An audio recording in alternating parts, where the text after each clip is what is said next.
Okay. Okay. And you're Thank Courtney? you. Ariana? Bring it to you. And I'm Karen. And Janet's going to sit right back there.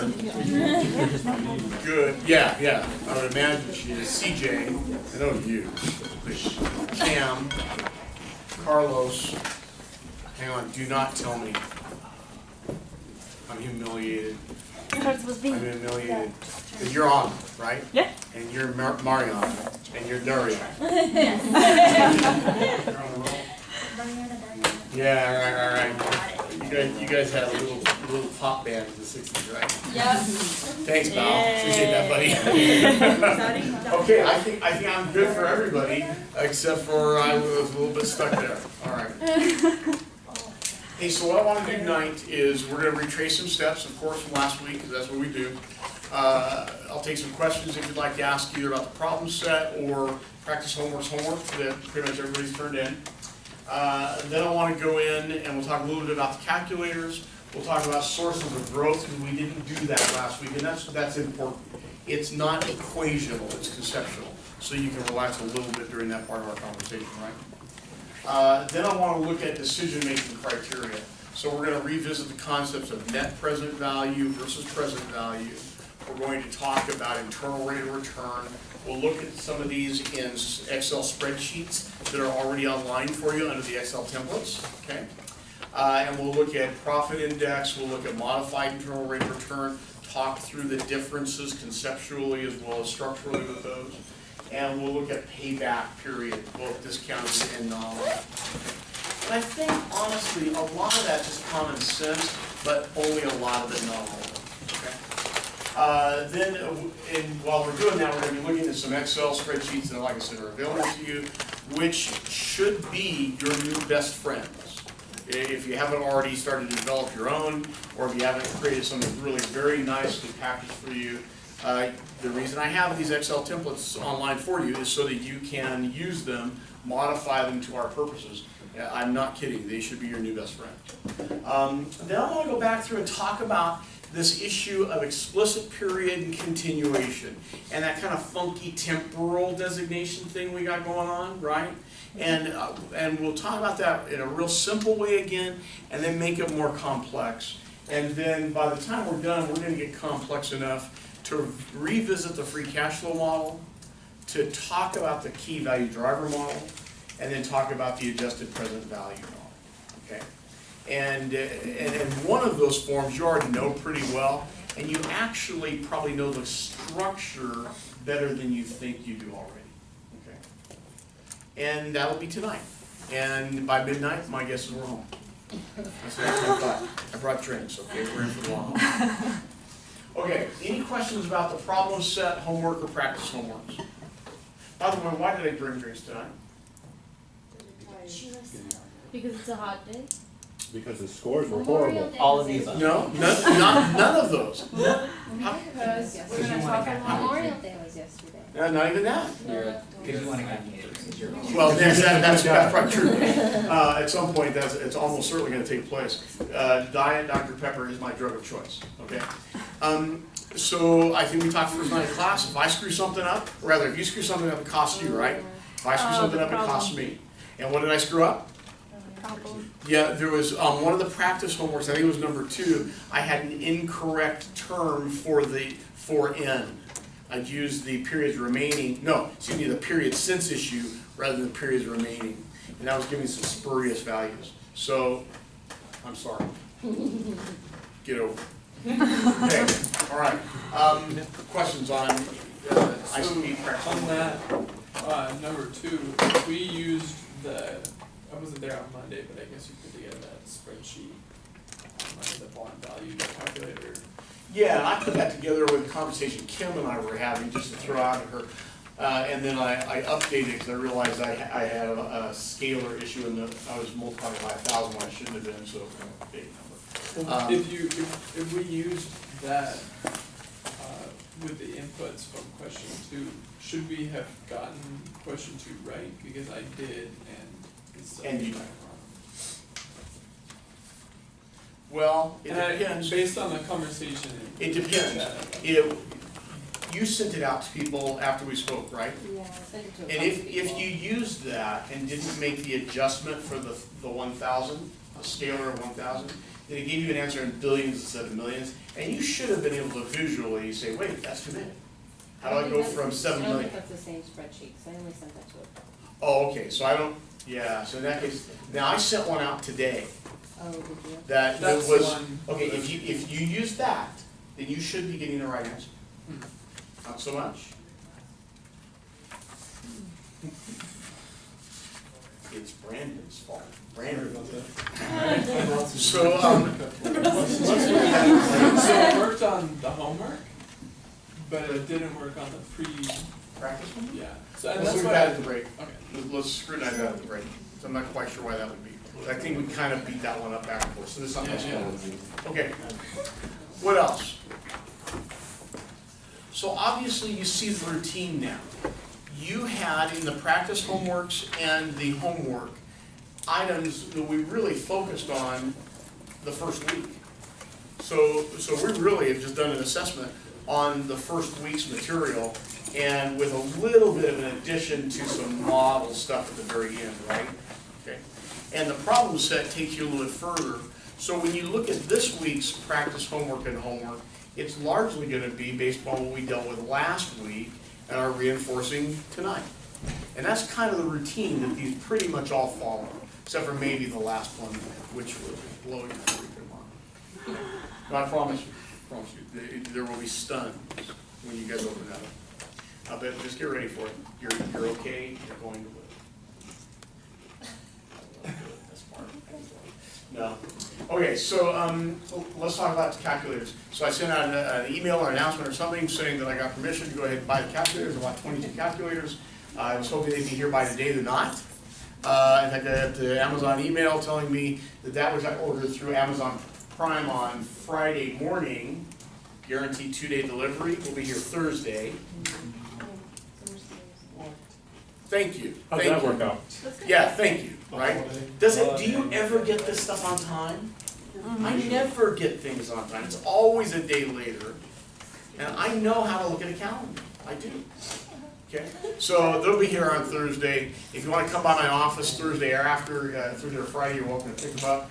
I'm going to ask that if you already have one, an HP 10B, if you already have one, then don't take one of these. But if you don't have one, come take one of these. And they're yours, and you're not getting them back. Okay, so and so because of that, whereas I would have spent some extra time tonight going through some of the calculator keystrokes, unless we have extra time, I don't know that I'm going to do that. I'll keep that to next week again. Okay? Yeah, there's a video. Yeah, there's a bunch of videos out there. I do a little bit of it in my video stuff, but there's some great videos out there that are not mine, right?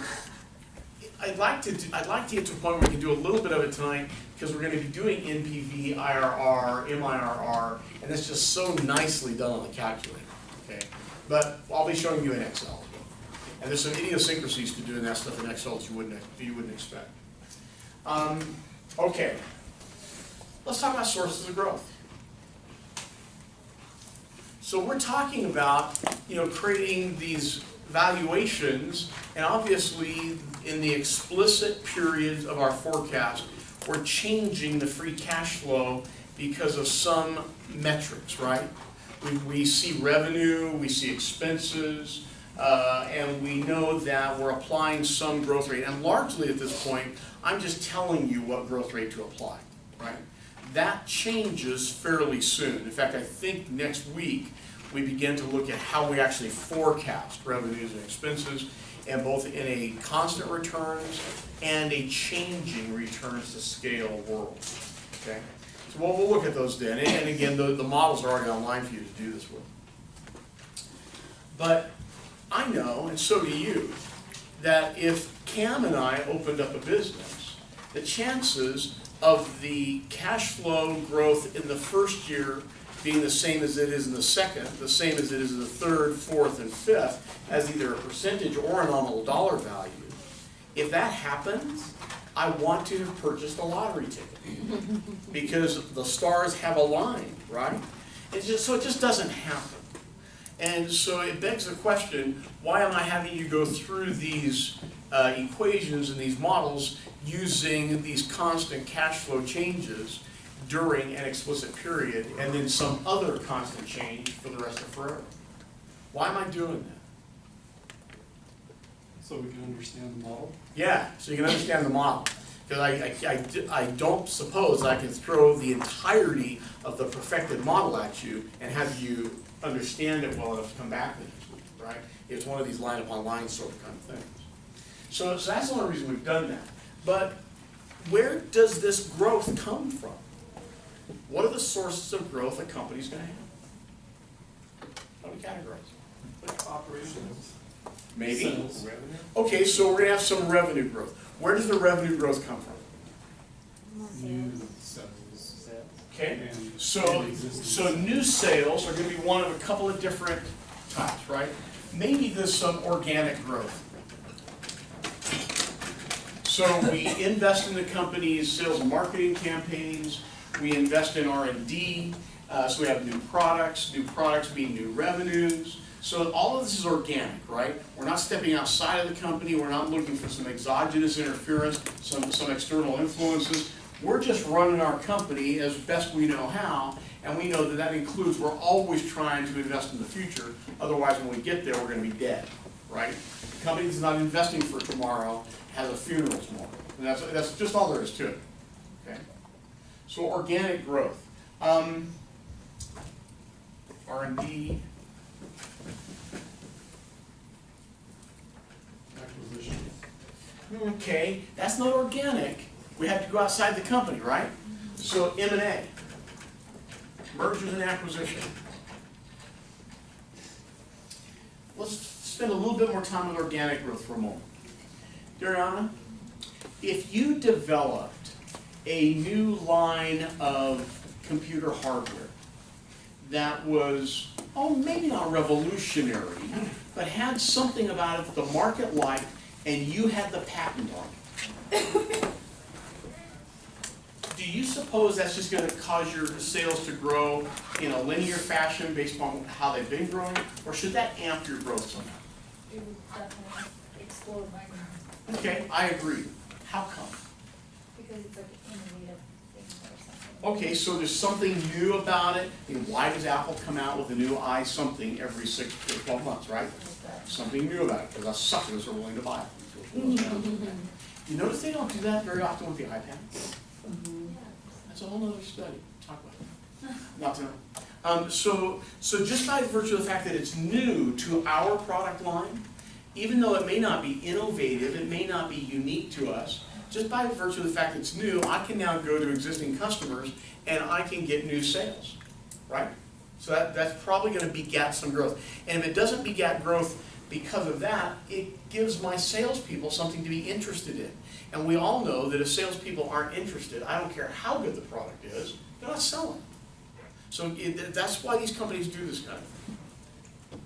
Excuse me, somebody's trying to call me that. But let's assume in this case, it's unique to you. No one else has this. You developed it, you own the patent. Does that make it even more dynamic or less? How come? Because I'm the only one that I have patent on it, so. And so you own a what? The rights to it. What's the word I'm looking for? Does anybody know? The A monopoly. monopoly. A monopoly. And even though as economists we know that just because you have a monopoly doesn't mean you can charge whatever you want, because there is a consumer demand relationship that has to be maintained here, right? But it does mean you can charge an awful lot more than marginal cost. And when marginal revenue is greater than marginal cost, we have economic profit, right? We don't just have profit, we have economic profit, so a super profit. So even if our sales numbers didn't grow that much faster because of the monopoly, we know that our profit, our free cash flow did. It's on steroids, right? That's the whole underlying concept as to why we like monopoly. So anything that's on patent, anything where I have exclusive rights for a period of time, anything where there's a barrier to entry. So here Bao, he knows how to create this thing that we built. Okay? He knows how. This is no secret about this. Other than he also knows that for us to tool the factory up to get it going, cost us $100 million. Brother, do you have $100 million laying around? No, I'm broke. We may as well, right? So we may as well have a secret, right? Because unless somebody's got the cash to challenge us, we've got a leadership position for at least some meaningful period of time. It's a monopoly. And I'm going to put monopoly under organic. Does that seem a little bit contradictory to competitive markets? Yeah. Monopolies are organic. Monopolies are a preferred state for a lot of businesses, right? I want the world to focus on me, my thing, come to my door to buy, okay? So that I can accumulate all the excess. It's all organic. Is organic growth cheap? R&D, which means mistakes, mistakes, mistakes, failures, success. Rinse, repeat, do it again, right? Okay. So it's not cheap. It doesn't happen quickly. Usually not. It takes a while for it to take place, right? But when you have gone through that process, if your company is experiencing organic growth, do you tend to be in a condition that most other companies would prefer? Other companies are envious because you've got the organic growth that they're trying to get? Mhm. Yeah, you bet. Because organic growth is hard to take away from you, right? It wasn't simply engineered. Matt didn't just come up and say, knock, knock, knock, I want it, right? It was earned. It was earned. So that's one of the main sources of growth, and frankly, that's the growth that most companies would like to have, but they want it inexpensively and they want it right now, and it just doesn't work that way. But it tends to be persistent. Talk to me about mergers and acquisitions for a few minutes. How is it that we like that? We go in and my company wants to buy a partner of your own. By the way, did you want to sell your company for cheap? No. In fact, you wanted a premium, right? And the three people to your right happen to be your CFO, your general counsel, and the outside counsel that is helping with this investment banking transaction. Is this cheap? Not even. Not even. There are transaction costs that are involved in mergers and acquisitions that are way above and beyond. In fact, we know that if it wasn't, it's not just you want a premium, it's a premium plus all the transaction costs. Why would we spend all the money to acquire another company, to merge with another company, to grow, rather than just go through our own organic growth? Customer base. Okay, so I'm getting a new customer base, right? I'm getting Adriana's customer base. Maybe I can sell my products to them, the complementary products, or maybe in getting her customer base and her company, if she was my competitor, now I got rid of a competitor, what do I have a little bit more of? A monopoly, right? I'm a happy guy. Or am I? Yeah, because I bought her patents, right? Or am I? Would it have been less expensive for me to simply have grown that organically? Well, the data suggested it would. Data suggested it would. Takes a long time. So yeah, I can grow it organically over a period of time. I don't know exactly how long, so there's some risk in there, right? But I can do that, so I can spend more money to acquire somebody else's, or less money and more time to have my own. Which do I want? Well, that, as it turns out, is a whole valuation decision, because it has to do with my opportunity cost of capital and a production value, right? But I can do that.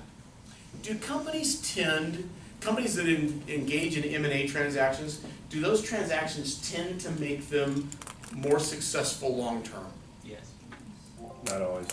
Yeah, not always. In What I fact, think is Scotland.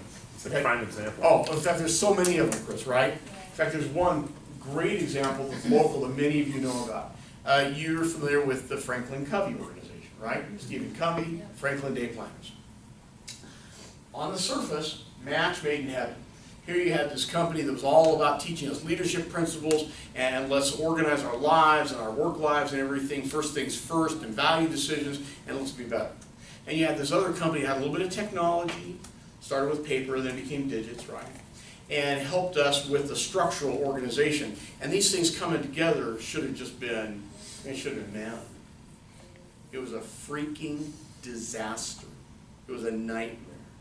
Because the culture of the two companies on the inside was really not reflected by the two owners. And the owners, Covey and, I'm trying to remember the other guy's name. That'll come to me. These guys really had very different ways of running things, and the culture of these two companies, when they became one, clashed terribly, and it virtually destroyed the company. Okay?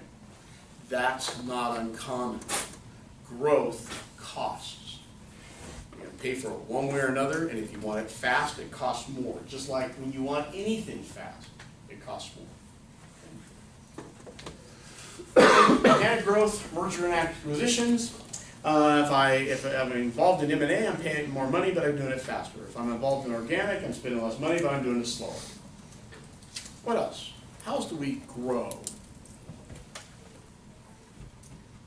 We can go into new markets, right? We can expand into China with some synergies. Remember, those are two of the words that really just amp our value, right? But we can go into new markets.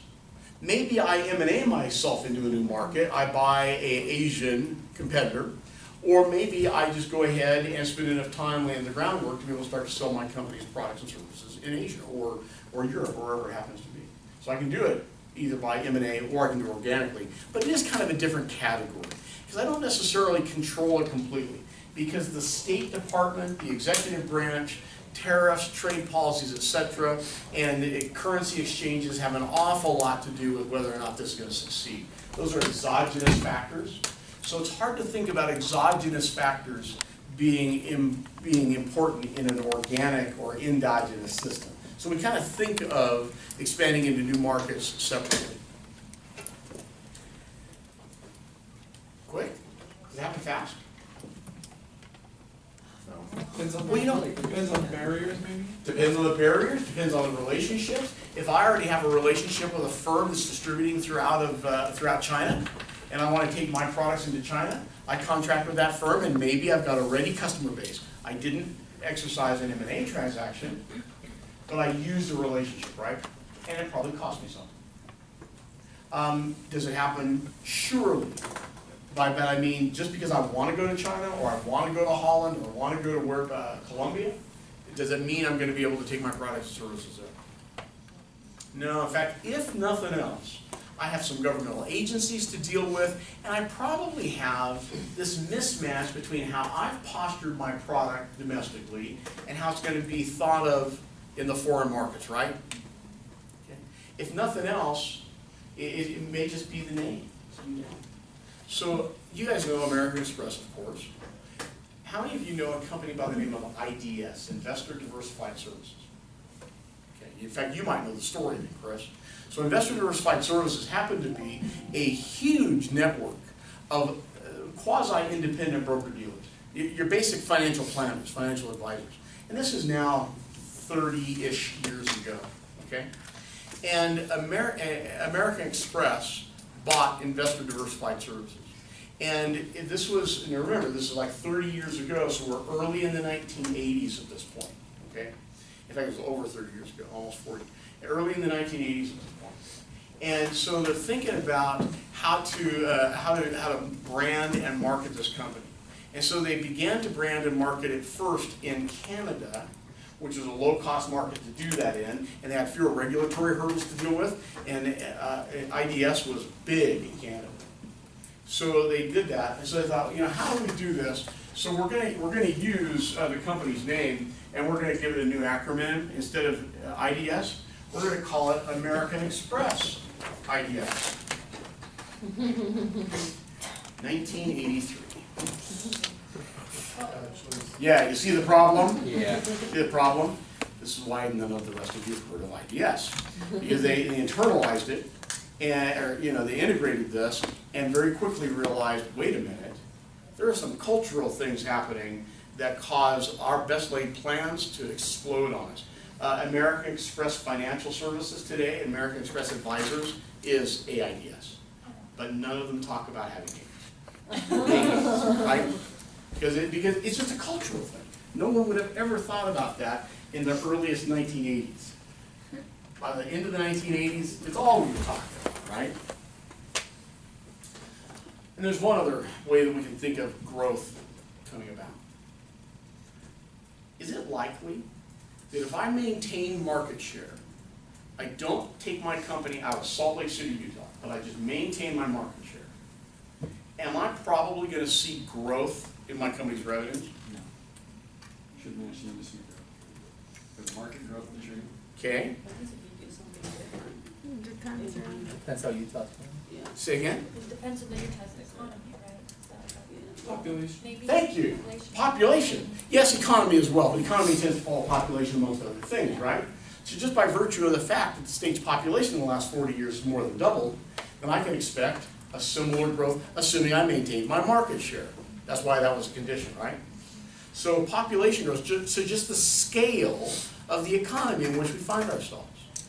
So Mariana, if you're manufacturing automobiles in a country that's got 100 million people, of which Mariana, You got it, you got it. Anya. You're doing great, and you're picking on all three of Yeah. us. And by the way, that's Kim.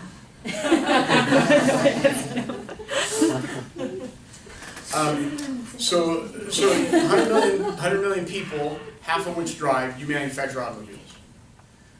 As that country grows to 300 million, should your sales grow? Yeah, right.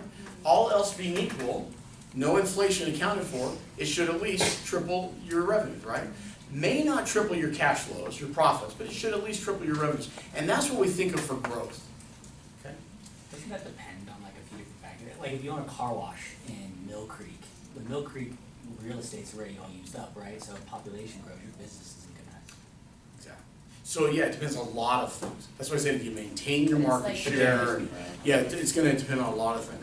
And then the final item, with the company making no changes, no management decisions, nothing, does its sales revenue tend to grow over time? And if so, by what factor?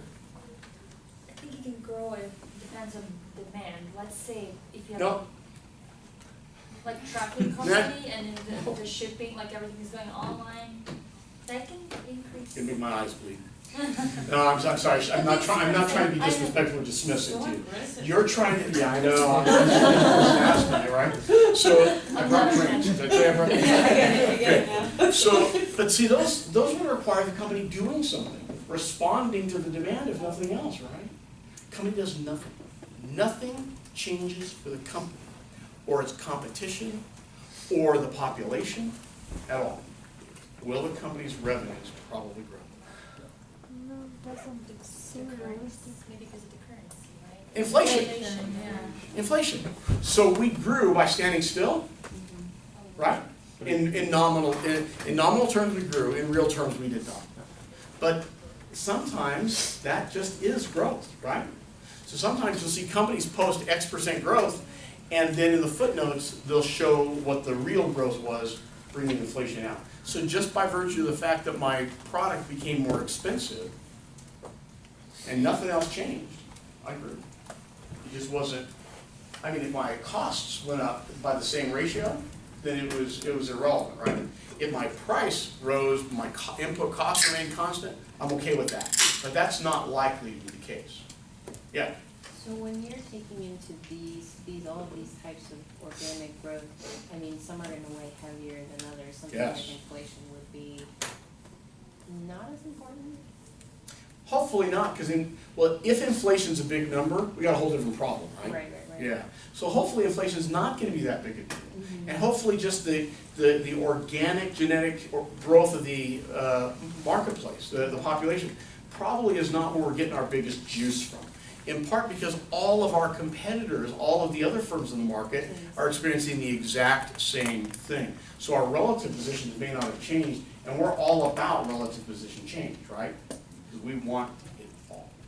So those shouldn't be that big a deal, but they can't be ignored. So here, I don't think it's next week, I think it's the week after, we're gonna start to look at how we forecast, and forecast revenues and forecast expenses. And I'll actually start to give some more detail to this. We're gonna look at the changes in GDP, the expected changes in GDP for the economy that we're in, right? Do we have some expectation as to what our GDP changes should be over the next 2 or 5 years? 2.5% to 3%. In fact, that's probably a range we're gonna be in for a while unless something else takes place structurally or exogenously. So, okay, we know that. Do we have a sense sometimes of the rate of growth of the industry that our firm is in? Yeah. I think so. I think if the industry is the winter recreation industry where we are buying or leasing property so that people can slide down that property on skis, then that's kind of an industry that's hit a plateau, right? It's pretty much only growing by virtue of inflation and population change. We don't have new ski resorts coming online. Oh yeah, I might innovate a little bit with this one, but at the end of the day, it's all about how close it is to where I'm staying for the night. Where versus if my industry is renewable energy, that's a growth industry, right? In fact, we don't even know how growth industry, that's a growth industry. If my industry is corn production, I'm a farmer, I'm a commodity, right? My growth is exclusively a function of the number of acres I can have under agriculture, the inflation, and then the population, right? Oh, maybe somebody decides to increase the ethanol portion or put some ethanol in our gasoline. That may create some more demand, but I have no control over that. That's exogenous. That comes from a legislative body, probably the federal level. It doesn't necessarily expand the acreage that is planted. No, it doesn't. I gotta find a way to expand the acreage myself, right? Or lease it, buy it, steal it, something. Yeah, somehow get my hands. So we'll go through and we'll look at how you bring those things into play. We'll also think about, so here, Dan's got a business, and his business is really no different than Matt or CJ's business. They manufacture the same thing, they do it in the same marketplace. Frankly, it's a garage door, and a garage door is a garage door, right? I mean, within a range. But for some reason, Dan, I know this now. He's doing so well. Where's Adrian? He's doing so well. So, I'm sorry about that. So Matt's Garage Door Company is the leader in the industry. People go there, they didn't think about CJ and Dan. Okay? They go there. Unless you guys spend a ton of money on marketing and have sales to compete with this guy, who for whatever reason, he's the leader in the industry.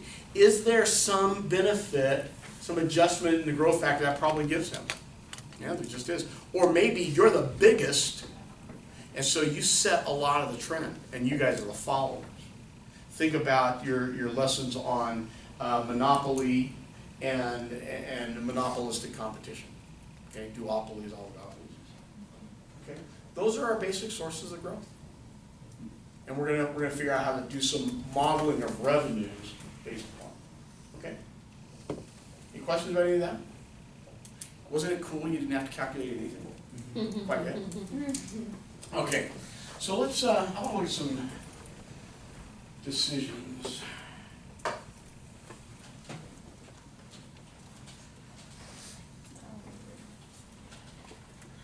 If you have a laptop and you want to open things up, I encourage you to do so, because we're going to go to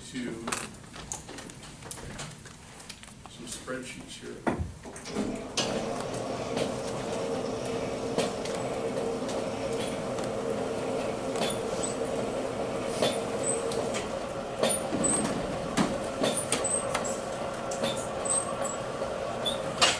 So I want to think about net present value, internal rate of return, modified internal rate of return, payback,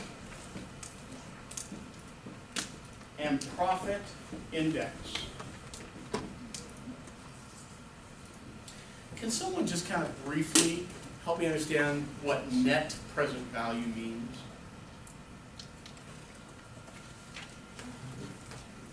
Current value. Pardon me? It's the current value. You know, actually not. The present value would be my current value. So the net present value is my present value after I have accounted for the cost of acquiring, right? So think about this. It's the acquisition price. Your Yeah, it's going to be my investment, or Cost my basis. acquisition cost basis, right. Yeah, it's going to include that. So we know that we can say the present value of something. You guys probably can't see that. That's getting light, okay. The present value, is that better? Okay, the present value of something is the sum of its cash flows times I divided by 1 plus some discount rate to the t, right? It's future cash flows discounted for rate and time, all summed up, that is its present value. Remember that I started off by calling this beta. And I think I said that beta is generalized as benefit, right? So if the present value is the sum of my benefits discounted for rate and time, the net present value is the sum of my benefits minus the sum of my costs. Also, oh, I said plus, minus. So the benefits minus my costs. Each of them adjusted for rate and time. Both of them sharing the same rate factor, the discount rate. So if it's investor required return, or it's WACC, or it's a hurdle rate, or it's inflation, or it's what it cost me to borrow money, or whatever it was, the opportunity cost as I have envisioned it, that's my rate. And I use that with my benefits and my costs. So if my benefits equal my costs, and rate and time are the same, what is my net present value? Zero, right? My benefits equal my cost is going to be zero.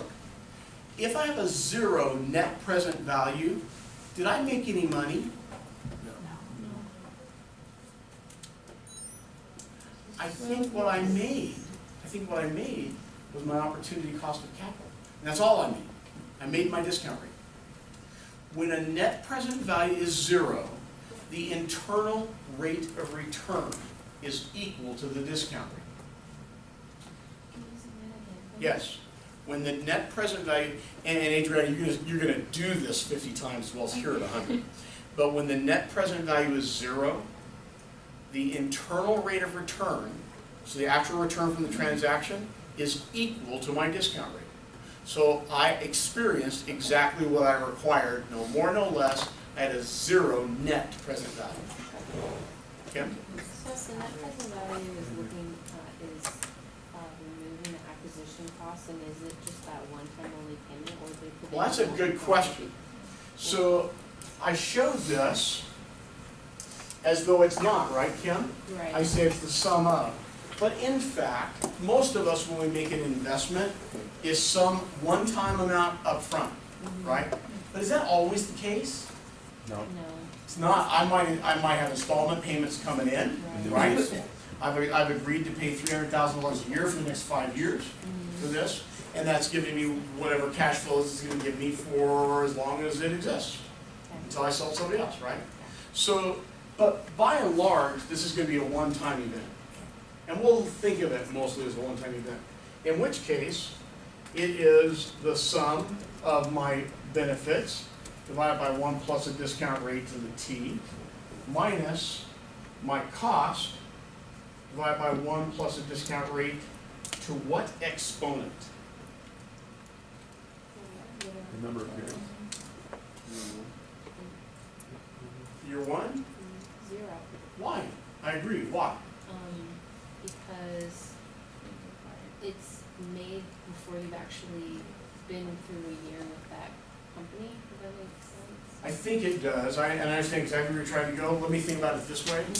CJ, you have something I want, and I want it now. I want to transact it now. Are you likely to impart it to me unless I pay you now? No.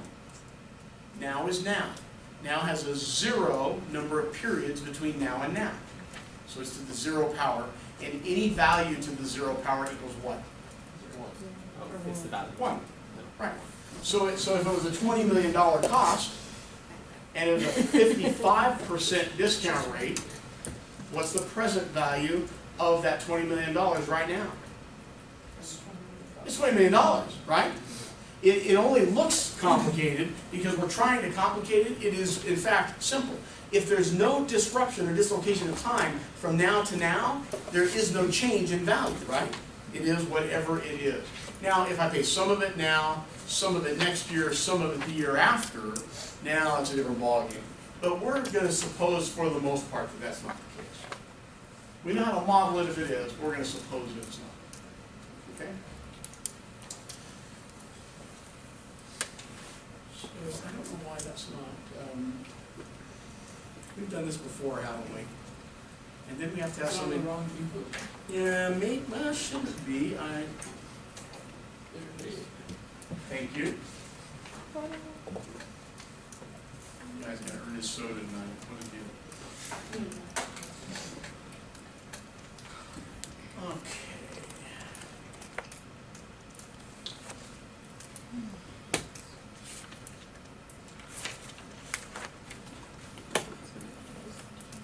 Want to see which ones I want to bring up.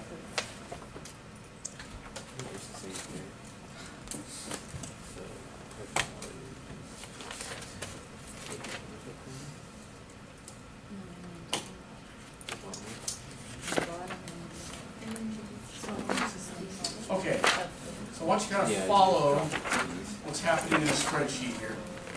And this spreadsheet's available for you in the Excel templates. Can you read this well enough from back there? Yes. Wes, can you read it? No.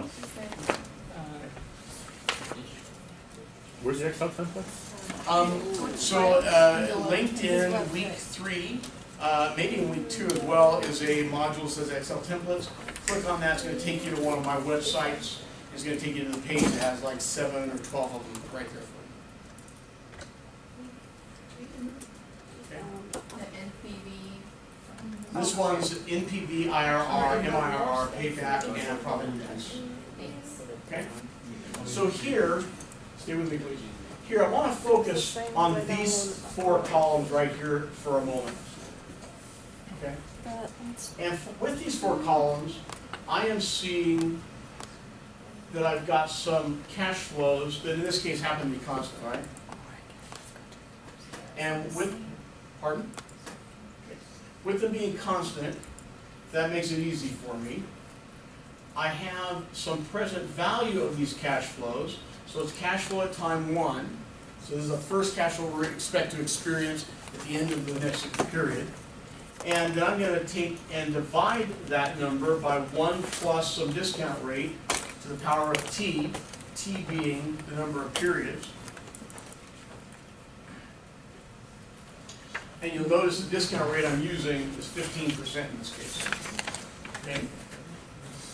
So let me show you how I've structured that equation.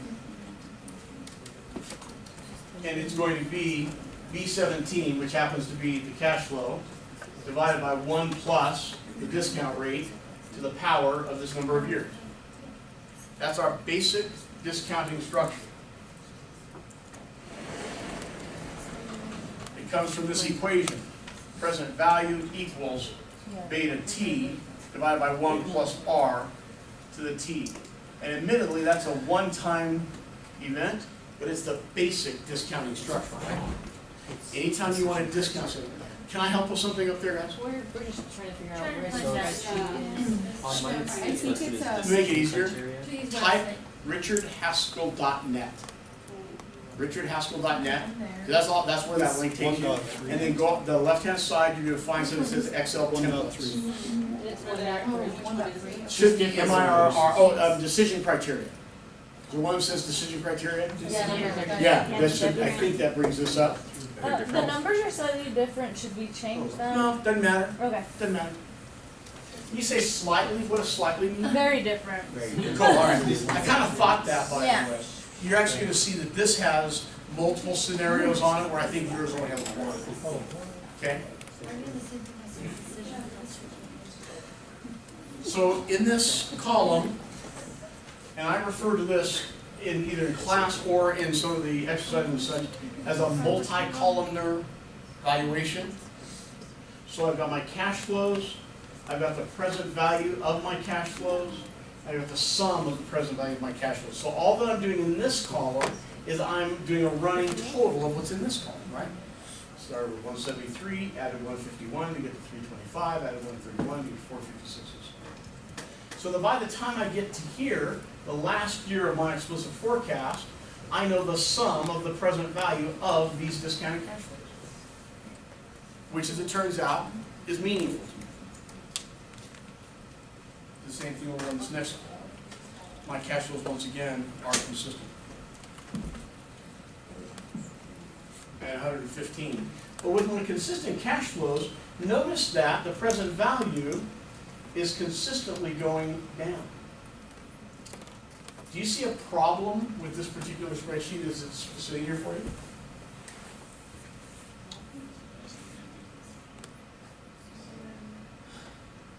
There's Payment for only, absorption there's is only focused growth on- happening in year 11 and beyond. Well, yeah, I know that's a problem, but that is something you see. Every once in a while, somebody asks me, wait a minute, why is this 115 and this goes to 100,000 immediately? Well, it's because it's the end of the first year, so we actually have, this is not year 0, this is year 1. Okay? So I've had people get a little confused by it. So again, this is a multi-columnar structure.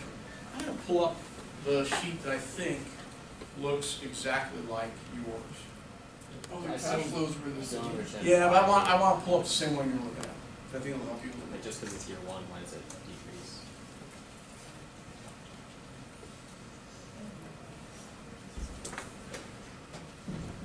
In year 0, it would all be the same, but in year 1, it's already different. Right. Year 0 would be the same, but in year 1, not so much. Where did it go? Yeah, that's where we're at. 1.3, right? So already a year passed, so you already discounted So you already accounted for it, whatever interest you're paying on. Exactly. Okay, so this is one you're looking at, right? Yep. So notice in this one, I've got varying cash flows. In my explicit period from years 1 through, oh, okay, I'm good. So years 1 through 4. I have this number here, this 40,000, and I'm not taking a present value of it. And it's not a negative number, so it's not my cost. What is it?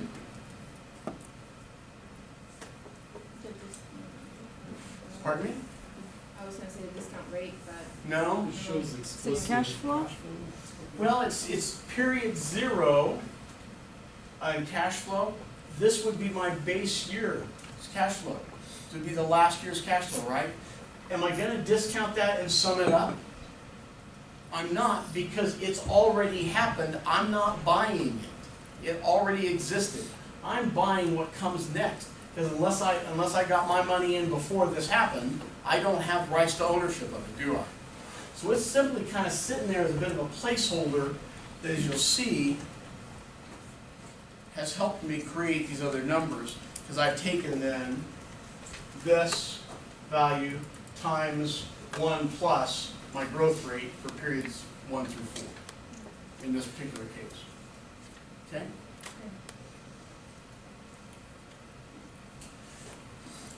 I discount it the same way that I would expect you to always think about discounting. I'm dividing it by 1 plus my discount rate, in this case 15%, to the exponent, which is t, in this case 1. And then I just bring it over, and for the next year, I'm doing the exact same thing.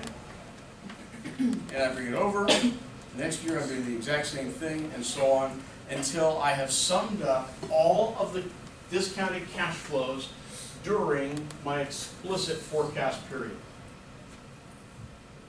The last year of my explicit forecast period is year 0 for my continuing value. Remember that conversation? Here, I know a couple of you may not have been here.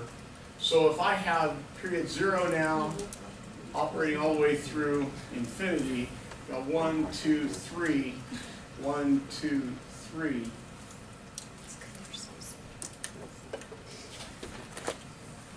And then year 4 is the first year of my continuation, right? But actually, I'm going to think about this as 4 up here. I'm going to call that 0 and that 1. Because the first year of my continuation period, time is counting anew. I've started over. Year 0 is the last year of my explicit period. Year 1 is the next year. Why do I do that? Sorry, I have a question. So Yes. what is this continuation period? It's the rest of forever. It's continuing, it's continuing. The asset continues, right, Kim?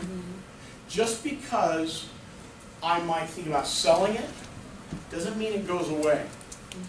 Just because it's older, doesn't mean it's gone. Maybe this is gonna represent my salvage value, perhaps. Maybe the company, it continues on in good stead, but now, in the continuation period, something is gonna be constant. What is that? Do you remember? Growth, exactly. Because recall that the equation that we use to determine our continuation value in one of our models, they're going to become different here before the end of the evening, is the value, or continuing value at time 0 is equal to the cash flow at time 1 and time 0, right? Divided by some discount rate minus G. And when we use this simplistic equation, we know what it really is this really is the sum of all the free cash flows in the future, growing at a constant rate of G forever. And we don't like to try to sum up an infinite series of numbers because it's impossible, but we know that this little algebraic equation, as simple as it seems, encompasses or embodies all future cash flows growing at that growth rate discounted by this discount rate forever, from whenever this is. Okay? Well, in this case, if I have 3 forecast years that are explicit, which means I drilled down, I looked at the company that I'm buying, I'm looking at the products it sells, I'm looking at the industry it's in, I'm looking at the market it's in, I'm looking at year-by-year changes expected for the industry, maybe year-by-year changes because this company's got a product coming out of R&D in a year and a half, and because it's got another product that's no longer going to be covered by a patent in 5 years. I'm starting to look at this on a granular basis. I'm not going to have this nice, smooth revenue change, right? I'm going to have some up and down. I'm going to explicitly look at the revenues, at the expenses, so I can then come up with my real free cash flows based on my best guesses. And that's probably not a nice, smooth, linear trend. It's up and down like a real business is. But I get to a point out here in my future somewhere where I say, if I'm going to continue to forecast something, I'm getting shaky. And every year I step out on this limb, I get shakier still, until finally I get to a point where I'm not credible at all. It's just obvious. Even Carlos knows it's just a guess. And do you invest on guesses? No, you don't like to either, right? So when we get to that point, we make this transition from the explicit to the continuation. And we assume beyond that point that we have some growth rate, but my guess is this is somewhat nominal by comparison to the dynamics that we might have observed in the explicit period. Why am I going to assume that it's nominal rather than dynamic? Yes? Why? What's the virtue in that? You don't want to overestimate cash flows and overvalue something you're investing in. That's true. But if I did it for years 4 through 9, maybe I just went ahead and was able to explicitly forecast those, and maybe I did an adjustment based upon how probable they were. Could I do that? Like a secondary explicit period. Sure. But in this case, it's not simply a secondary period, it's just an extension of my explicit period, and I'm being smart about it. I'm adjusting some values as I get further out here for the probability that I'm right or wrong, right? I could do that. You'll see how we model that in a couple of weeks. I could take this out to 70 years in my explicit period. But I know after about 5, 6, or 7, I just have virtually no credibility. And if I have virtually no credibility, I better settle down, right? Also, do we have any observable evidence in the major markets of a company that's grown with double digits for more than 10 or 20 years? We just don't. We just don't. Every one of us would agree, well, wait a minute. If Dan's the president, he's getting a dynamic growth. Dan, right? Your sidekick, man.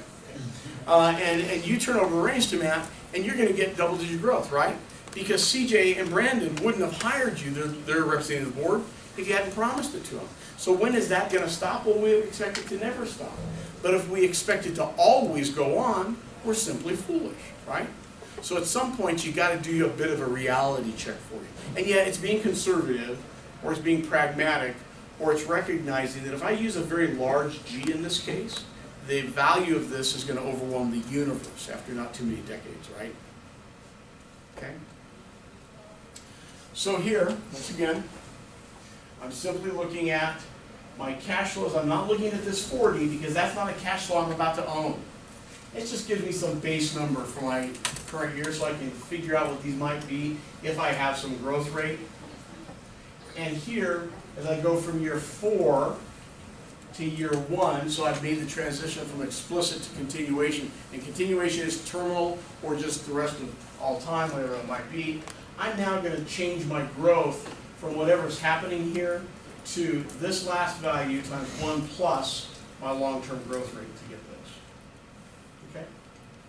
Well, and here I've discounted them, and then I've summed the discounts. Fair enough, right? But that gives me the present value of the discounted cash flow. Doesn't give me the whole value. It doesn't, because we know that there's going to be some additional continual value that's going to pick up, continuation value, that picks up where this has left off, right? So as I continue on with this, and my decision-making construct here, let me see if I can go from there. So here I've got a present value of discounted cash flow. Notice it says 153, 163, same number I have here, 153, 163. All I've done is taken the number and brought it down to the bottom. I want you to kind of ignore these grayed out numbers here for a few minutes, and then I'll help you understand what they might be. And I have this continuation value, which is simply D18, or my expected cash flow at time 1 divided by R minus G to get my continuation value, exactly as I've shown you on the board. Harry, when does this number live as of, this continuation value? Is that a current value for today? That's 0, right? So it's where you start. Yeah, but which start? My real start or my new start? New start. Yeah. So think about this.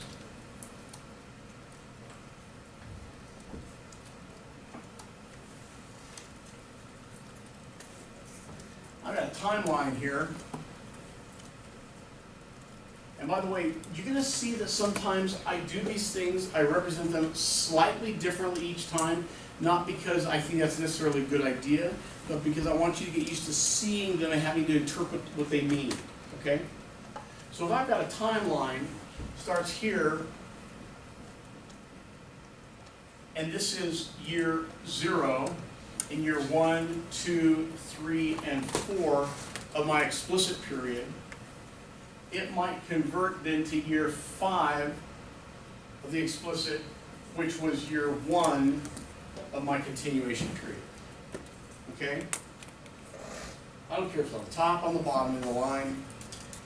The last year of my explicit forecast is year 0 for my continuation. The next year is year 1. I don't think you're ever going to see me talk about years 2, 3, 4, whatever, because they're irrelevant to me, because one of the things I know about the changing cash flow from these years is it's constant.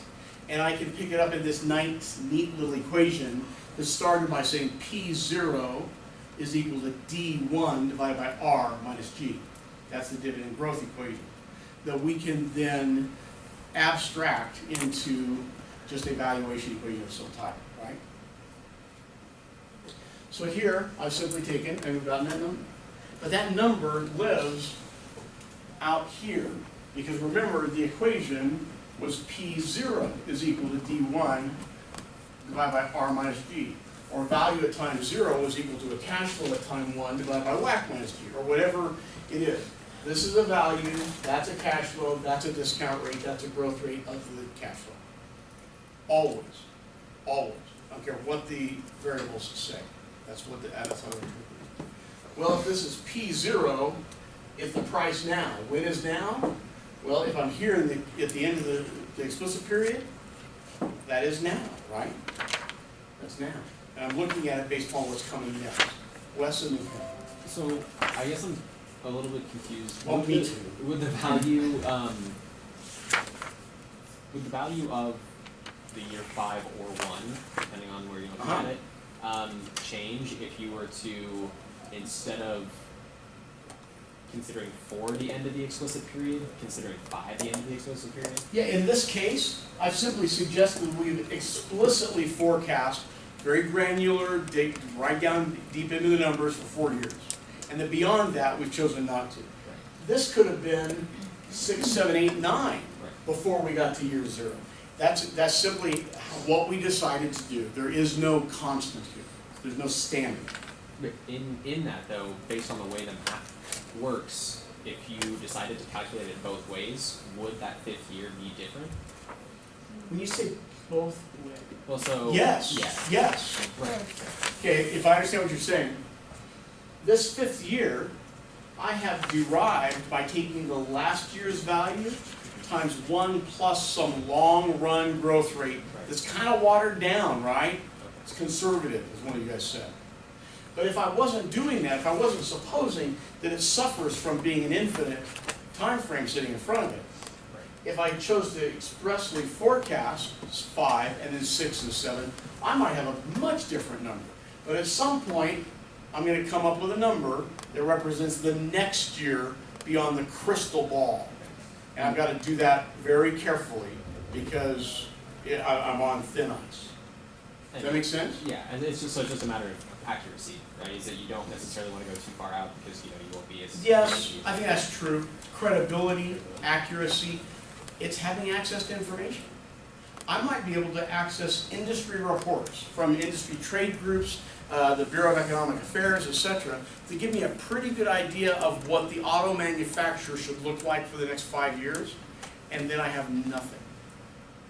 Well, am I going to divine that out of the back of my little head? No, I mean, I can try, but then I'm going to call it Kim instead of Adriana, right? Or Dan instead of Matt. So I'm just going to be wrong. Kim, you got a hand.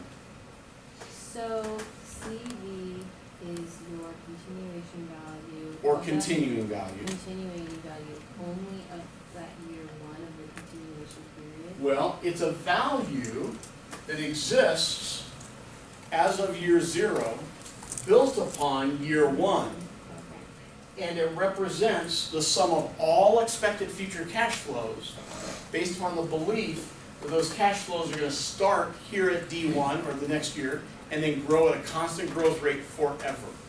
Remember that this little equation is actually a simplification of an infinite series of terms. Yeah. Okay? That's why I like it so much. It makes it easy for us. But that number, this number, is that a present value or is that a value that lives in the future? Lives in the future, and in this case, it lives out here at time 4, right?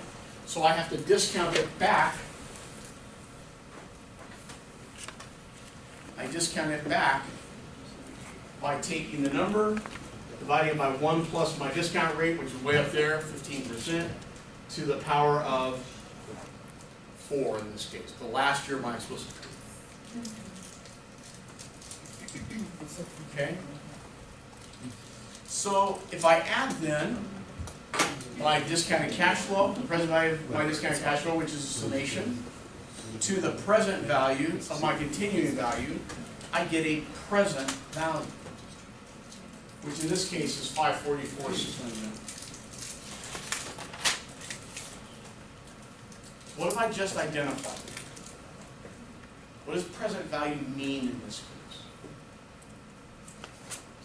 What Based that on money, the cash flows, this is what, based on the current cash flows you have in your explicit and continuing period, this is what you can expect the company to grow. Not exactly, Wes. I was gonna say You're awfully close. how much money I'm willing to pay today Yeah, for right. tomorrow's money. So if that discount factor of 15% is accurate, if these cash flow estimates are accurate, which I'm gonna presume them to be, or I'm gonna adjust for them somehow, then this present value is what the ownership of that future stream of cash flows should be worth to me. In which case, if I'm satisfied by receiving exactly my 15% return, no more, no less, I would be willing to pay $544,699. And if that's the case, if I pay $544,699 and pennies, what's my internal rate of return? Or what's my net present value going to be if my real return is 15%? Zero. Because the present value of my cost equaled the present value of my benefits. Right? Can you repeat the question? Just so that I Yes, understand you bet. My only hesitation, I had to stop thinking about what I just said. Okay. If I paid this present value, and I actually got exactly the 15% return I was expecting, my net present value would be zero. Because the present value of my benefit, and in this case, my benefit was one time, and I've got it over 1 plus R, but there's no reason for that. I might as well just call it C because it was to the power of 0, right? Okay. So my cost at time 0, if the discount rate is exactly what I get, is the same thing as my discounted cash flows over time, in which case my net present value is equal to 0. If my net present value is negative, what does that tell me? Paid too much? more. I might have paid too much. Depends. I have to make a decision, right? So what it's telling me is the present value of my cost is greater than the present value of my future cash flows. But remember that these were discounted by some rate. That really, if this was a one-time event for the cost, that rate is not affecting the cost, is it? $200,000, whatever it is, $544, it's now. But if the present value of my future cash flows is less than this, those have been adjusted for a fairly healthy discount rate, right? What if I had adjusted them instead at 14% instead of 15%?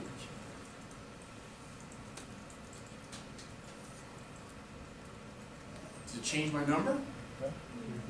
Okay. Or go the other way. Change my number in a big way, right? So it doesn't, when I have a negative net present value, doesn't it simply mean that I am considering, unless I've said no, I'm running away, I'm considering receiving less than the discount rate I originally said I wanted? If Chris offers this to me, Chris is a savvy investment guy, he offers this to me, and I have a negative net present value of $100,000 off of something, well, let's not say 100,000, let's say 10,000. 100,000 when we're dealing with numbers like this is pretty big, right? If I have a negative net present value of 10,000, I'm still probably looking at 17-something% return, right, Chris? Yep. Because 10,000 is not a very big number when we're dealing with 400,000 or 500,000. Am I probably okay with a 17% return? Yeah. Yeah, sure. If it was negative by 200,000, that means I'm going to get probably something roughly half of my expected return. That I'm not allowed excited. So this issue of net present value is a decision-making criteria. I compare my net present value to 0.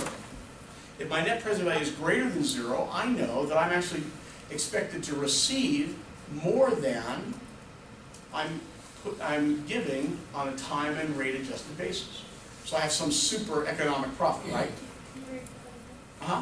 If my net present value is greater than 0, it means I'm gonna, it means that the experience of the investment gives me a greater return than I anticipated or I required. In which case I have some economic profit. If my net present value is negative, it means that the return isn't as much as I expected. In which case, I have something whereupon I can make decisions. I have a decision criteria. But it's not the only decision criteria I have to think about. I've got some others I might want to consider. So let's continue to look at this example. So one of my decision criteria is what really is happening here. So in this case, I've got a proposed investment of $460,000. Let me change this back to 15%. So I've got a proposed investment of $460,000. And I've got a present value of $544,699. I got a 15% discount rate. Does that seem like a good investment or a bad investment? Good investment. In fact, we think maybe really good, right? Seems like it might have something going on. So let's think about it.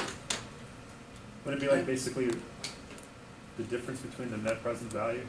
Or the Yes. present value minus the proposed investment would be? It's going to be the net present value, right? Right. If the proposed investment happens now and as one time, okay? That's exactly right. If you want to know the net present value, one of the simplest ways is to take the present value minus the proposed investment amount.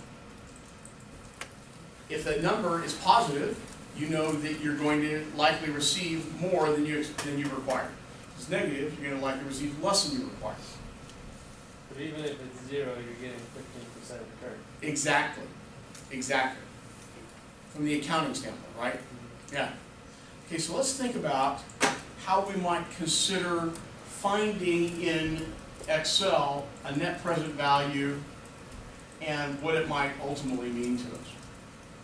Well, difference between $544,699 and $460 happens to be $84,699. So $544,699 minus $460 is equal to $84,699. And here I simply took the present value minus the investment.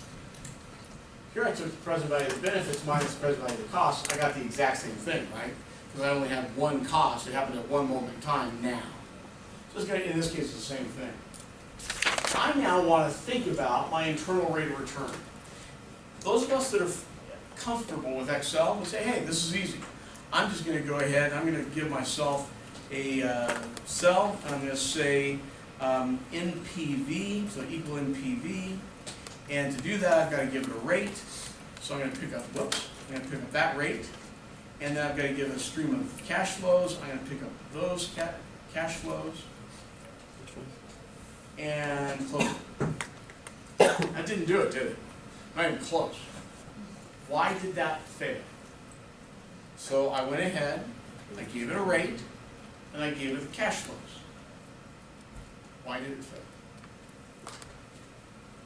Well, for starters, I'm looking for a net present value, and I didn't do anything to embody my cost.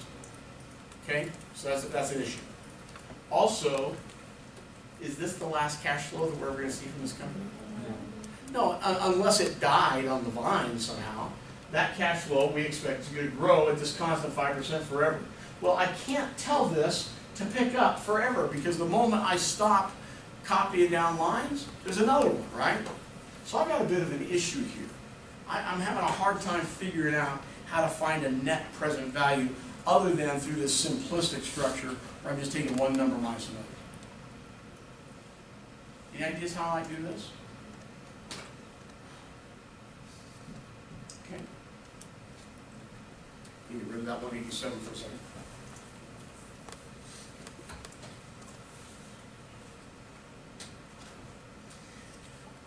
Do we know a number that is active or valid as of this year that can embody all of the future cash flows into a singular number?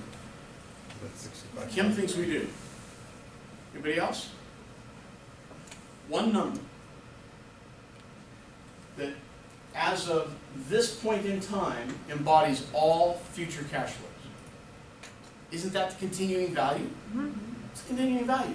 When is the continuing value good as of? When is its present? Here. Okay.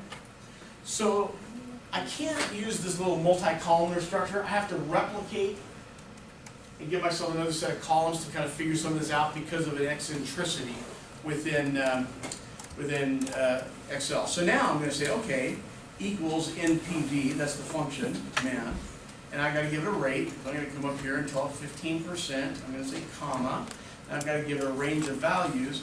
And in this case, this value of 750 and 17 is equal to the cash flow I expect in year 4, plus the continuing value, which was down here at 684. Because that continuing value is as of that same year 4, right? So I'm going to aggregate those two numbers together, and that gives me the cash flow, if you will, for year 4. It's a little synthetic, but it's accurate, assuming my assumptions are accurate. So I'm going to go ahead now, I'm just going to pick up this whole string of numbers. That seems like it should give me my net present value, right? It gives me 73,651, but I promise you it's 84,699. Anybody know what the problem is? This is negative in it? exclusively an Excel thing. It's basically taking 0 as 1, right? Yeah, good for you. Excel doesn't understand times 0 in its net present value construction. Interestingly enough, it understands it in its internal rate of return construction and its modified internal rate of return. Chris, Did you put a negative in that formula? did I in here? Yeah. Mm-mm. Oh, no, I I'm sorry. have to represent the negative, Chris, because cost and benefit. So that's why this is a negative number. Okay? So I didn't put the negative inside of this. Got it. So how do I do it? Well, as it turns out, it's easier than supposed. I'm going to replicate here. I'm going to say, okay, equals net present value, open my parenthesis, give it the rate, comma, and then I'm going to pick up the future cash flows. Okay? Close my parenthesis, plus my investment or value at time equals. Thank you. It would have told me that in a moment.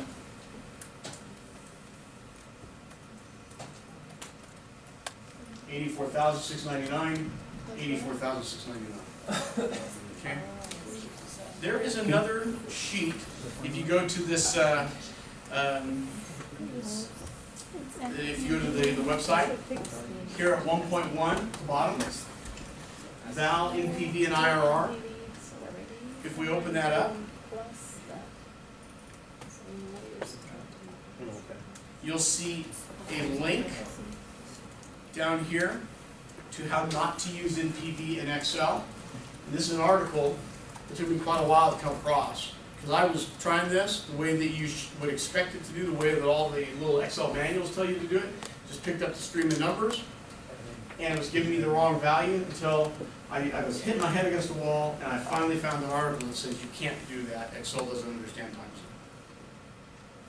Okay? Yeah, right? You'd think they put in big bold numbers or letters when they bring up NPV. Oh no. Okay? So what I've done is I've considered a decision-making criteria. And I'm deciding about this investment in this case based upon its net present value. 0, theoretically I'm okay with, because it means I get my required return or my discount rate. More than 0, I'm more okay. Less than 0, am I okay? Maybe I'm okay. Maybe it forces me to challenge whether or not my discount rate really is my discount rate, right? That might be fungible. Is that the only criteria we should think about when we're considering an investment, whether it's net present value? How come? I'm all about investment, returns, and money. Why not? Something to do with the future cash flow, and what are the chances of that going up? Well, I'm making the assumption, that's a good point by the way, but I'm making the assumption that these numbers are accurate. Okay? Is it possible that I'm not only concerned about the return on my money, but also the amount of time my money's out there? Might that be relevant to me? Maybe my investment, maybe I'm putting money away so that my children can go to graduate school and they're babies today. So I may not wanna have it out there for 45 years. Is this opportunity cost? Maybe, or at least it's just, I've got a commitment, or I have a threshold. I'm just not comfortable having something sitting out there that long. 5 years, 10 years, maybe 15 years, no, maybe not. It's a criteria. So I have to think about paybacks, okay? So you'll see I have two columns here, payback and discounted payback. I'm gonna bring us over here. No, I'll leave this here. Payback and discounted payback. So what do you mean by Oh, not to explain it. You're just half a step ahead. Ask me that in 5 minutes and I'll say, well, what I just said. So in this case, payback is not taking into account any discount rate or time. It's just the nominal number. So in this case, I spent $460,000 on this investment. First year gives me $45,200. I've got $414,008 outstanding still. The next year it gives me $51,000. I've got $363 outstanding still. And I can run this column down all the way until at some magical point I have been paid back my money. Is that like an amortization schedule, basically? Kind of an amortization schedule, yeah, Chris. But now, I'm a present value kind of guy. Money has an opportunity cost for me. Is just getting my nominal dollars back good enough? No, you need interest. I want more, right? If I get exactly my nominal dollars back, what is my rate of return? 0. Zip. I could have done that without having put my money at risk. I could have simply put it under the mattress, right? I could have bettered that by putting it into a CD or a treasury bill sometime, but I don't want to do that. So I can think about a discounted payback, in which case I'm taking the $460,000 and then I'm interacting it with the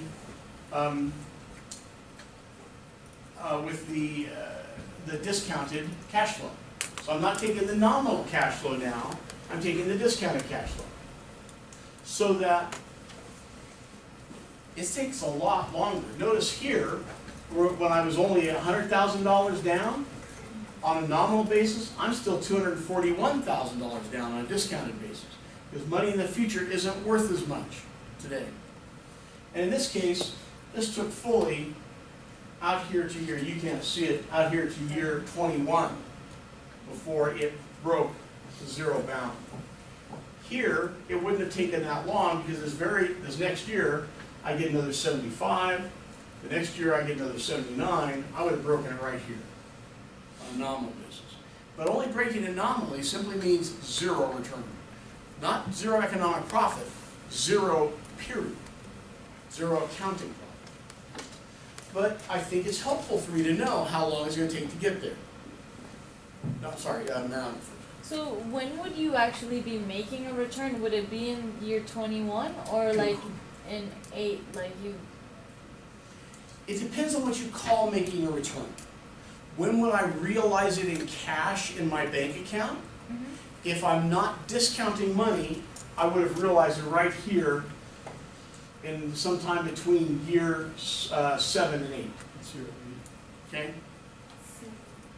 So if I'm not thinking about return on money, but if I'm thinking about return on money, I don't actually realize, I don't actually see the real return till way out here in year 17. Or 21, excuse me. That's a long time, right? So for me, one of my decision criteria might be, you know, I'm 77 years old. Chances of us having a conversation, unless you guys like to talk to tombstones, not all that good. Okay?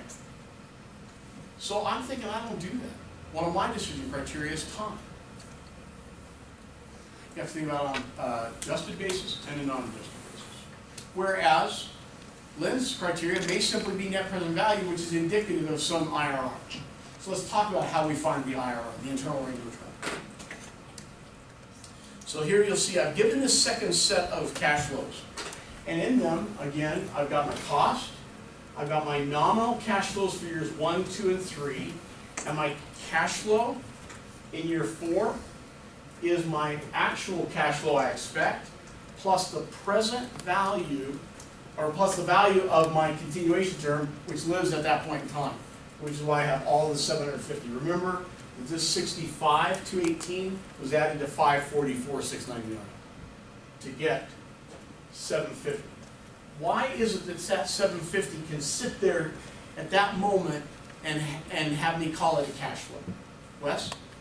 Because it's not the actual cash flow in year 4, it's just representative of 4 plus, right? Exactly. So it's my cash flow expected in year 4 plus the year 4 then present value of all my expected future cash flows. I can't have an infinite series and calculate an internal rate of return. In fact, to get a return, a couple of things are required. There must be a cost, an investment amount. Otherwise, I've got nothing to get a return on, right? And then I have to have a finite time frame, because none of these know how to calculate infinite, right? So I created a finite time frame. And since I knew that I had a number that was good as of year 4, I took my year 4 cash flow, the number good as of year 4, I aggregated them, and I gave myself a fairly simple structure here. If I had 7 years of explicit period, and in year 8 was my continuation, I would run this out 7 years, right? If I had 13 years of explicit and year 14 was my continuation, I'd run this out 13 years. In this case, I want to know my internal rate of return. So my internal rate of return is, in this case, exactly what you would expect. It's equal IRR, that's the function, and then open up the parenthesis, and then pick up all the flows. Cost and benefit.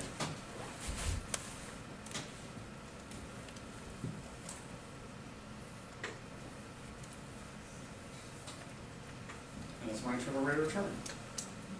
Please, Wes. In this formula, it gives you a place for guess. Because that's just like additional. Yeah, I don't know what that means. Okay. Like, I had to open it up to even look at it. I'm sure I've noticed it, but not for years. I don't know what that means. You're going to see something like it in the MIR in a moment that might be relevant to us. Okay, if I have a discount rate of 15% and an internal rate of return of 20%, 20.6, what do I know about my net present value without looking at the numbers? If my IRR, my actual experience, is 20.6%, and my discount rate, Val, I'm going to pick on you, is 15%, what do I know about my net present value? I don't know. I was gonna know the Ken, what do you know about my net present value? Gotta discount the cost, right? Well, my costs are already included, so I'm at a net present value. Okay. And to get an internal rate of return, my cost must be there because I have to have something to have a return on, right, my investment. If my internal rate of return is greater than my discount rate, what do I know about my net present value? It's positive, yeah. Do I know? I mean, you know right now because you've seen the numbers exactly what it is. But if all I know is my internal rate of return is 20.6, my discount rate's 15, I also know my net present value is positive. Do I know exactly what the number is? Not yet. But I know it's positive.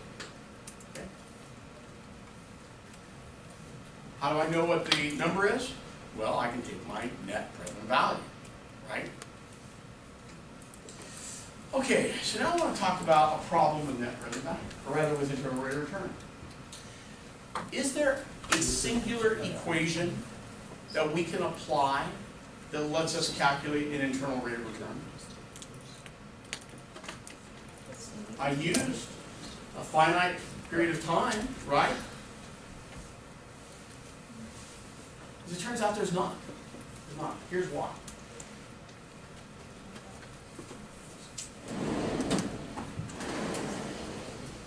I'll just make it simple. So let's say I have some net present value be equal to some benefit that's going to be 50 divided by 1.1 to the first plus 60 divided by 1, oh, excuse me, not 1.1, 1 plus R. First, 61 plus R to the second plus 70, 1 plus R to the third plus, and I just happen to know my salvage value or my continuation value in this case is 1,000, also divided by 1 plus r to the third. If I'm now calculating what my net present value is, and then we're going to say minus the cost, and let's say we know what the cost is. Let's call it 3,000. I don't know if that's a good number or not. If we're trying to calculate internal rate of return, we're solving for R, right? Should we be able to easily do that? We can't. It's not a singular equation because these R's are interactive with exponents. So they're singular in their own right. It may as well be different variables. Okay? In which case we have one equation, trying to solve for more than one unknown. Doesn't work? Even when the unknowns are the same unknown. We just can't do it. There's no good equation to do it. So we have to extrapolate. So if you do have your calculator, pull it out for a moment. I do want to make sure that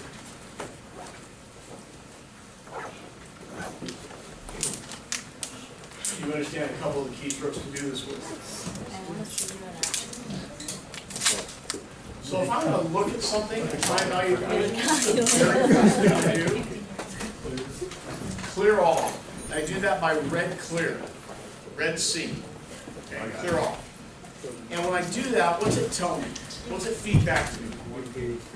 Yeah, in this case, I see 1 period per year as well, but what it feeds back to me is the periods per year that it has programmed. And when you have that, when you program it, it doesn't change until you program it again. Even if you clear it, that doesn't clear. So if it actually said 12 periods per year, we cleared everything, it's still going to say 12 periods per year. You have to literally change them. Well, in this case, we've got annual, so we're good. I like that. And I'm going to go ahead and put in my time 0 through my time 4 values as cash flows. And you remember that I'm using the CFJ function, which is the cash flow function for non-constant cash flows. If I'm using the top line functions, I've got to have constant cash flows. Very simplistic. So I'll use the CFJ. And for those of you that don't have the calculator yet, I promise we're going to do this several times together when you have one. Okay?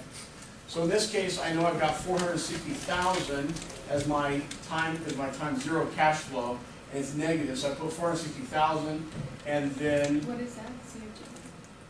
pardon me? What was CFJ? Well, CFJ is the third row down, the button right in the middle. It's the CFJ.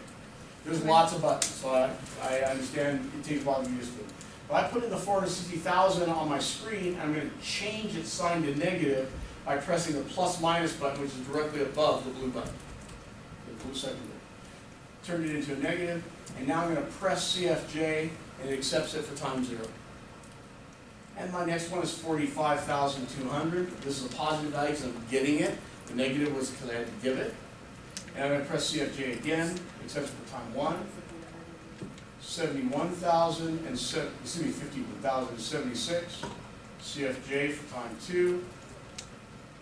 57,716. CFJ for time 3. And then this big number, 750,000, 17.86 for time 4. Why couldn't I simply put in the 65,280 or 218 for time 4, and then put in the 544,699 also for time 4? Why couldn't I do Because it that? would count, one is time 4 and one is time 5. Exactly. Every time you hit the button, it thinks we're going up one more here. You have no control over that. The increment is set. So I have to aggregate those. Okay? So you put in the 750. I put in the 750, Brandon. I can't put it in as 2 different values because the moment I do, it thinks the next value is in year 5. Right. And that's a problem. Okay? So I aggregate them.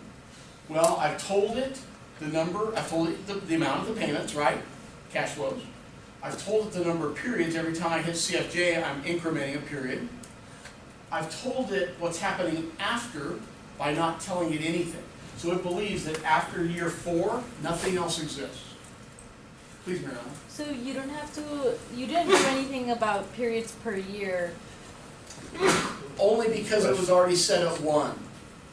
Okay, And I haven't told it the number of years expressly, but every time I press the button, it's saying one One more year. period, one more period. okay, And when I already had it at 1 period per year, it knew it was 1 more year. okay. Okay, but now what I have to tell it is the rate, right? And it's not 0.15, it's not 0.15 divided by 12, it's 15, because this takes it as a percentage rate. If it was 15.67%, I'd put in 15.67. You always put in the rate under the I divided by YR number, or button, that's in the top row.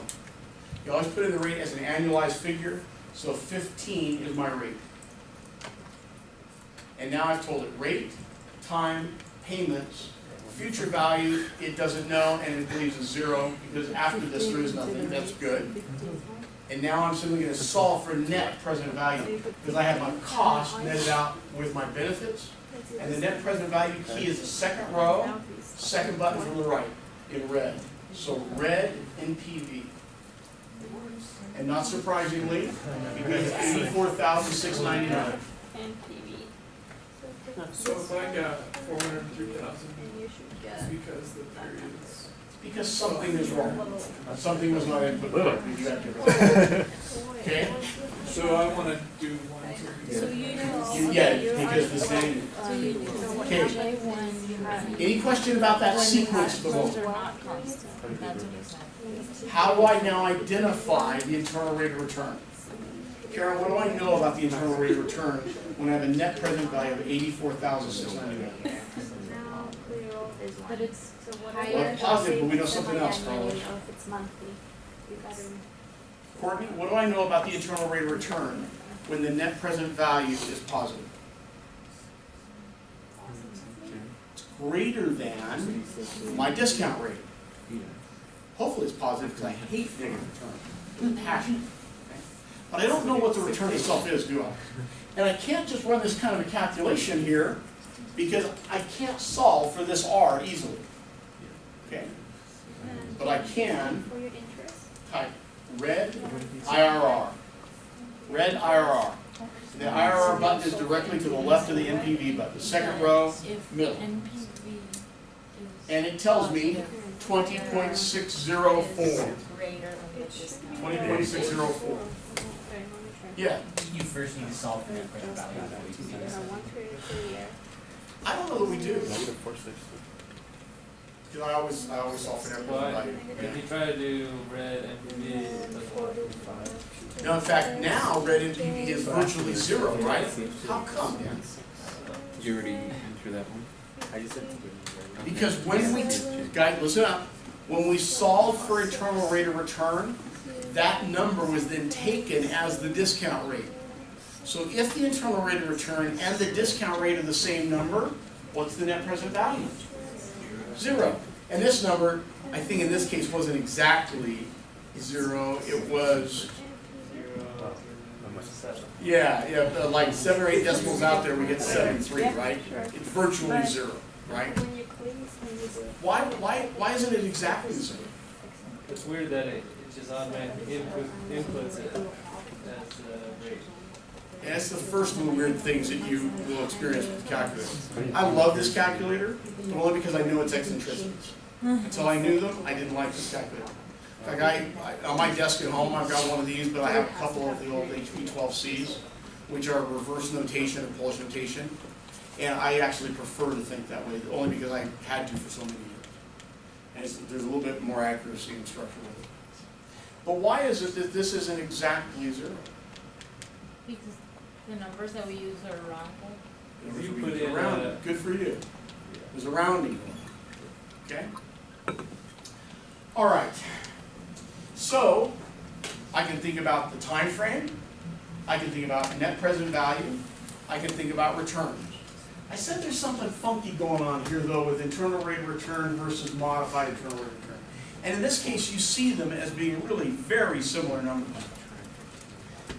Differs by less than 1%. So I said that you couldn't expressly calculate for this. Okay? You have to extrapolate. And if you put in a long string of numbers, and so 30 or 40 periods, then you're going to actually see when you press the NPV or the IRR button, it actually takes a moment before it responds to you. It's thinking. It's trying out a number. And then it tries out another number. And then it narrows in and tries out, until it finally extrapolates to the right number. That's what it's doing. Okay? Well, fine. Internal rate of return is calculated under this extrapolation based on an assumption. And that assumption is that we can reinvest our proceeds, our benefits, our surpluses, at the same rate that this extrapolated value is becoming. So let me change some of these numbers and we're going to see something that's just pokey. Or big.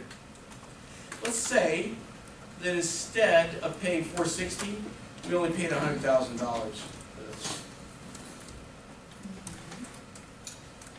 Well, if we only paid $100,000, we would expect, just as we've seen, a large net present value, right?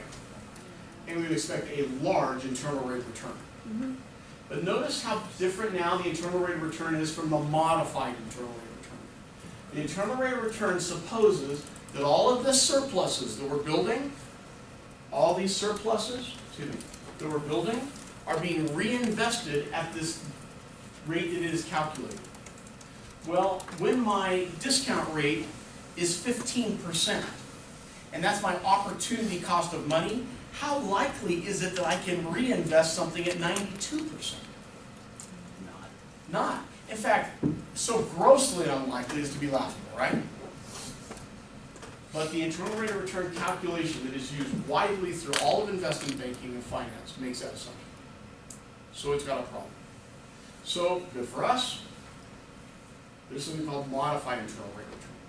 And modified internal rate of return supposes that surplus cash flows are being reinvested at the discount rate, which we've said is the current opportunity cost of money. So that does seem likely, right?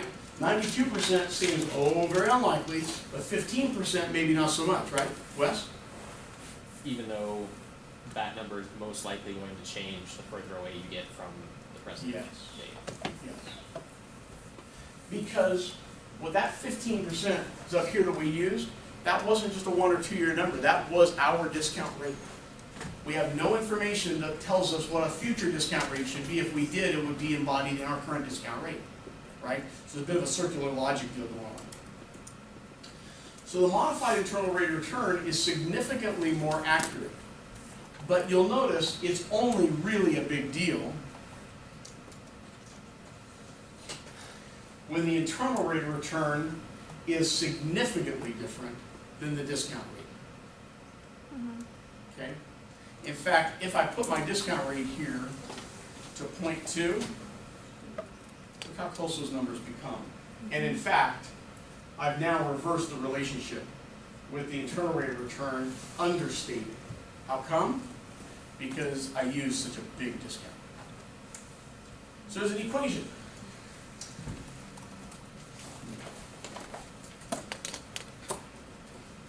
To calculate the modified internal rate of return. There's not an equation for internal rate of return, okay? But for modified, there is.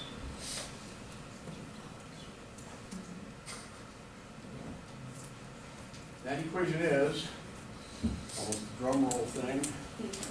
Oh no, you're about to see it, you're gonna wish the drums were kept rolling.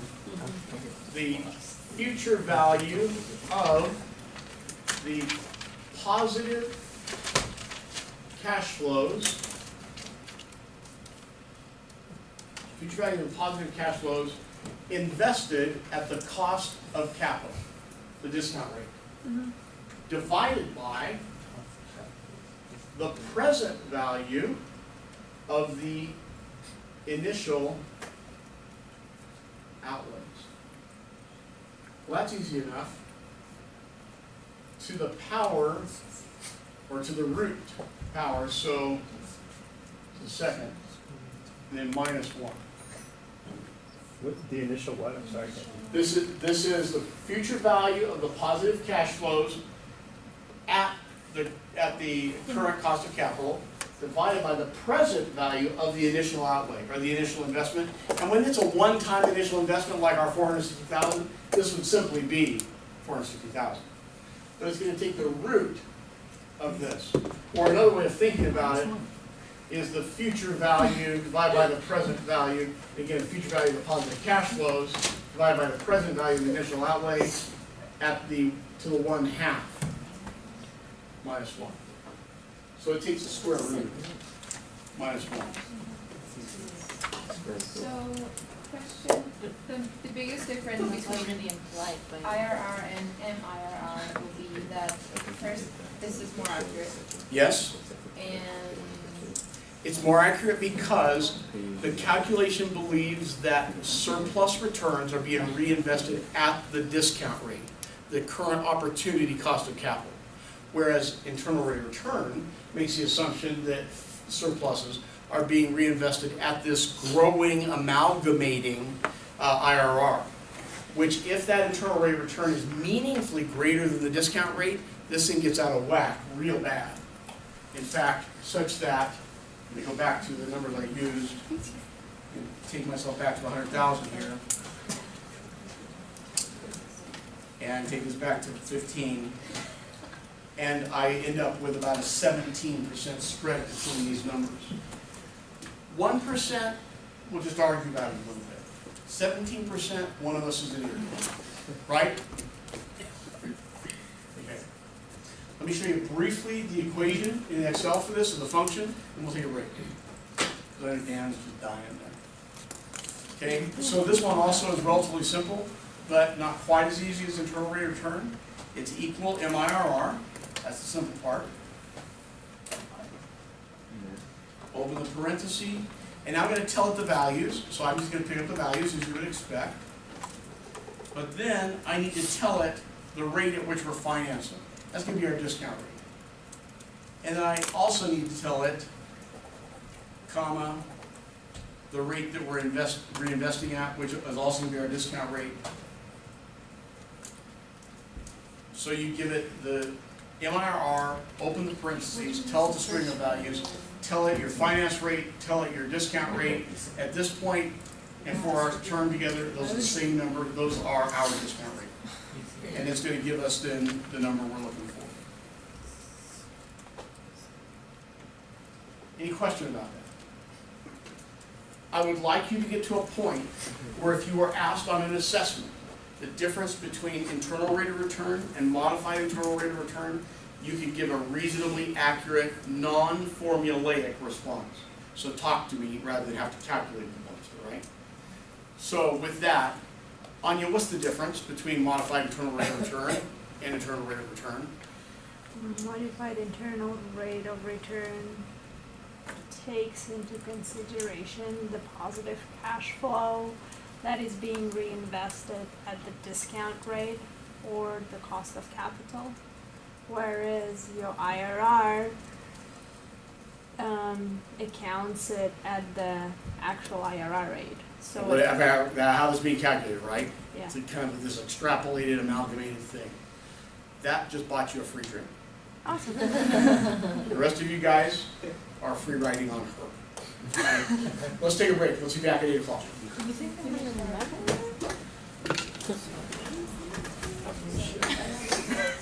Can you please?